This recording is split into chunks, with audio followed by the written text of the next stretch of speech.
Long ago we used to talk, listen to each other's thoughts. Now our lives we live through screens. We spend more time on our Instagram feed than learning things we might really need. We might really need. 'Cause lately we've turned a little cold, very selfish when it comes to gold, power and money, we believe, wanting to be like stars on TV.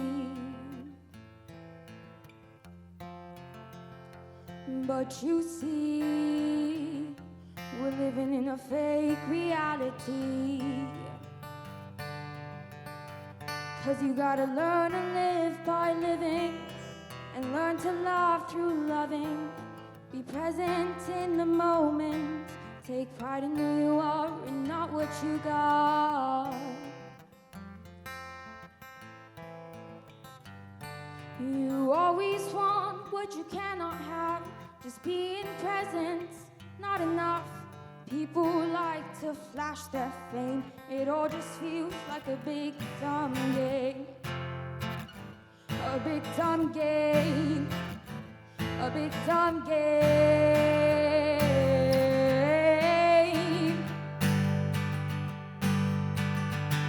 'Cause you gotta learn to live by living, and learn to love through loving.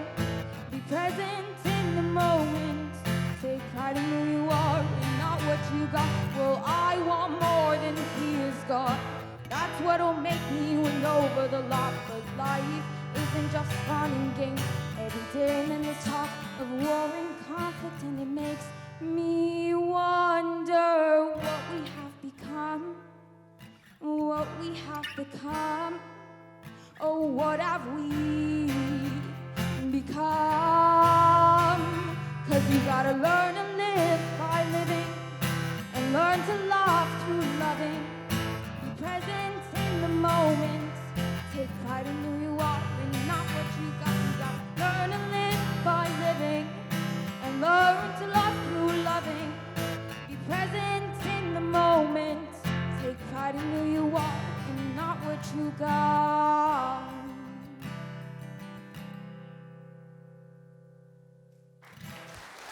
Thank you.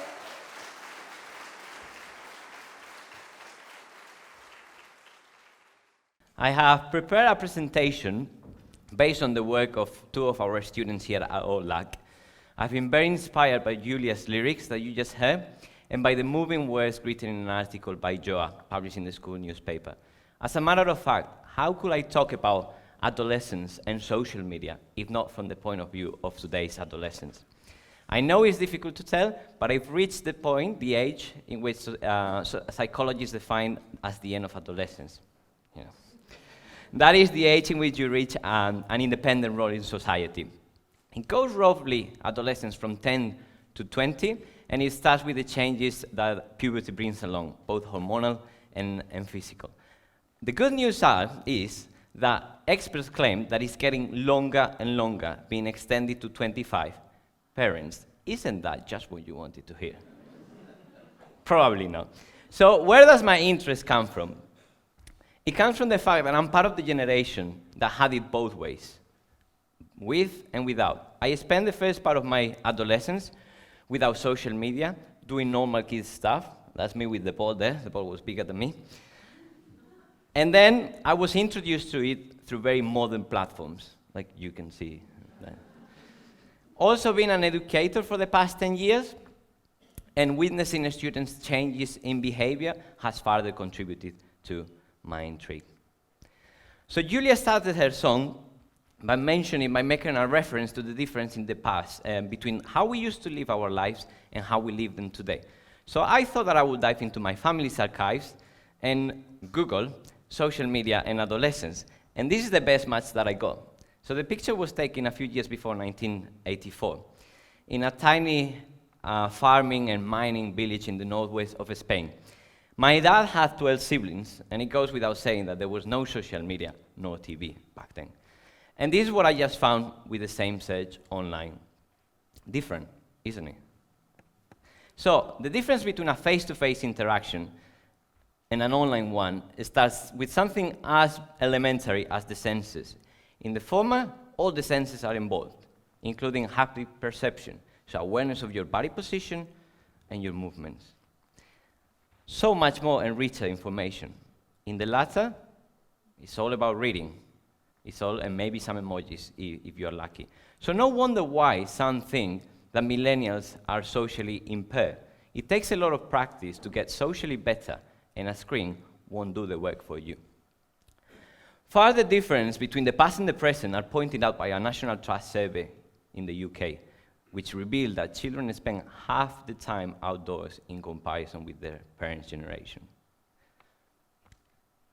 So let's talk about the present now. Where are we now? Julia sang as well, in power and money we believe.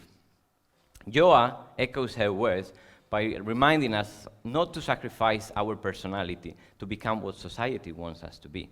This is an age-old concept that is getting worse and worse with social media. When you first meet someone, the first question that you usually ask them, quite awkwardly, is, what do you do? When I say, I'm a PE teacher, people tend to come up with a lot of excuses to leave, and they give me a lot of sympathy. It's bizarre, isn't it? So for me, what are the implications of this? I think we must come up with a new definition of success. Who do we consider successful? Why? Is it fame? Is it money? Or is it being an overall kind person with a strong set of values? Someone who cares about the environment, someone who cares about each other's well-being. And we must do this, not just at school, but also at home, together with the adolescents. Parents as well, before we move on, are great role models, should be great models for the students, for their children. In a study by Coleman and Henry, they pointed out that during adolescence, parents' function as role models is a surprisingly significant one. You probably wouldn't have guessed that, because they don't listen much to you, or to me. But I can also tell you that they are observing 24/7, and they learn more through imitation, or mirroring, than through lectures. So from the way you treat a waiter to the way you face a challenge, they are always learning. And before we dive into social media and adolescence, it is important to mention that I believe social media is not to blame for all the problems related to adolescence or mankind. As a matter of fact, in ancient Greek times, around 2,400 years ago, they already had naughty children. In a quote that some attribute to Socrates, we can read, "The children now love luxury. They have bad manners, contempt for authority. They show due respect to their elders. They contradict their parents and are tyrants over the teachers." If I ask you, when do you think this was written? You probably have said 2 minutes ago. 2,004 years ago. So social media is not to blame for everything. The definition of social media: forms of electronic communication through which users create online communities to share information, ideas, personal messages, and other content such as videos. We can see some of the platforms there. And again, Julia sang, we are living in a fake reality. People like to flash their fame, wanting to be like stars on TV or social media. Joa also mentioned social media dark side and some of the health problems attributed to the increasing use of social media. In a study by Wood and Scott in 2016, 97% of young people use social media. Now it's probably 99.99%. So some of those health issues are poor mental health overall, distress, increased tendency to multitask, poor sleep, low life satisfaction, and I find all those more. And I find this quite distressing, especially if we think that adolescents' brain is not fully developed until they are 25. So if we adults struggle ourselves with the dangers of social media, add to the equations for adolescents, not what I just mentioned now, but about the brain, but also their day-to-day problems. And there are a lot. Peer pressure, academic pressure to go to a good university that maybe is not going to be worth anything in the future. We don't know. Parents' pressure, alcohol, hormones, you name it. So I think now is the right time for me to put my student of psychology hat And I came up with I pointed out a few key concepts that I consider very important to understand the implications of social media. And based on this, try to propose some strategies, both for adolescents and for parents. So the first one is my favorite one. When someone disagrees with me, oh, you're not right, and you know it's because of that. I'm right, you know. So cognitive dissonance, a very unpleasant feeling people experience when presented with new information that challenges a strong core belief that they hold. This is the reason, in my opinion, why people still eat meat. If I've eaten meat my whole life, and doctors even say that meat is healthy, not anymore, why should I stop? That is why people struggle to put the seatbelt at the beginning. If I never wore a seatbelt and I'm still fine, why should I bother? If I was brought up with social media, why would I limit my use of it now? Remember that we're talking about digital natives. The second concept, heuristics and biases. There are different theories that say how rational or irrational we humans are, and I think we are both. So my thoughts are in line with the dual process theory that defends that there are two systems when taking decisions.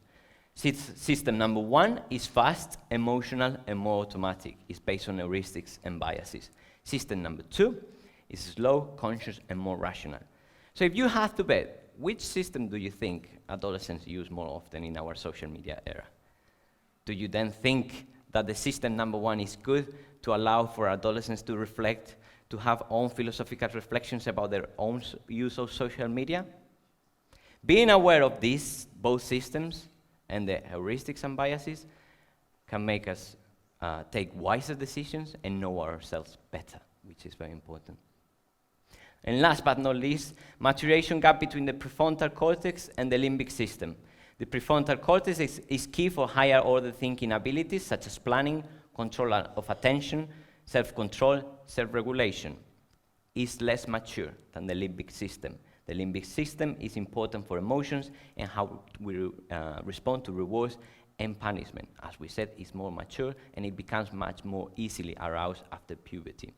It controls the higher order thinking abilities during adolescence, and this translates into an increase in impulsivity and a decrease in thinking. Might sound familiar. So the way researchers put it is, it's like having the accelerator pressed down to the floor without good brakes. This mismatch in the maturation of brain networks, added to the dangers of social media, is definitely a recipe for disaster. So, it is true that adolescents are very vulnerable, but it's also true that it is a time of almost unlimited opportunities, where the brain can change dramatically. It's able to change, it's capable of great change, where the environment can have very profound effects. So, rather than being just one of Ronaldo's 74 million followers on Twitter, take on a sport. Rather than watching Taylor Swift videos on Instagram, learn how to play an instrument, or perhaps do both. Adults, don't worry, it's never too late if you want to change. Thank you to neurogenesis, so the fact that 700 neuron cells are born every day, and neuroplasticity, the ability of the brain to change, is never too late if you want to change. Obviously, your brain is not as plastic when you are 50 as when you are 15, but it's never too late. So, what does the future look like?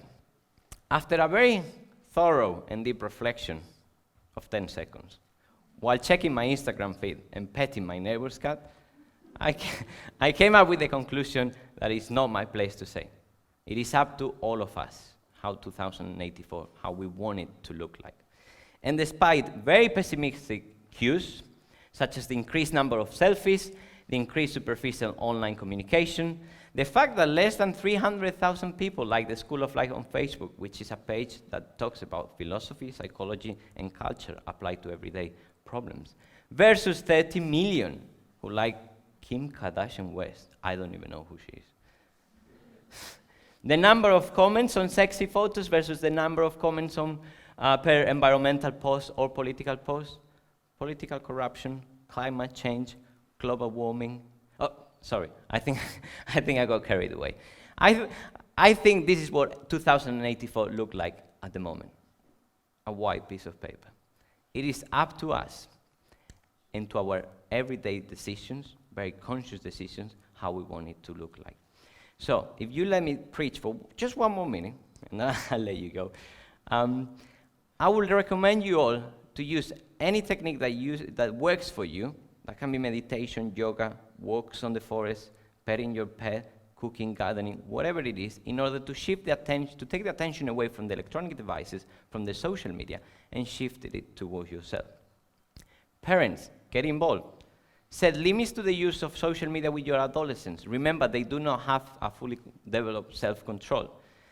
Also talk about rules. What photos should we post on social media? Should we just put cool photos of our trips, or should we also include some more philosophical discussions every now and then? Adolescents, please use social media. Use it, but do not let social media use you and then become its slave. So how can you apply whatever you have learned today within your environment, knowing yourself better than anyone else, in order to make a collective effort towards a better and more fair and more pacific 2084? Go out there, even from the social media point of view, and try different strategies. See what you resonate more with. And don't take word by word whatever anyone tells you, including myself. And the last question, a very important one, for the future.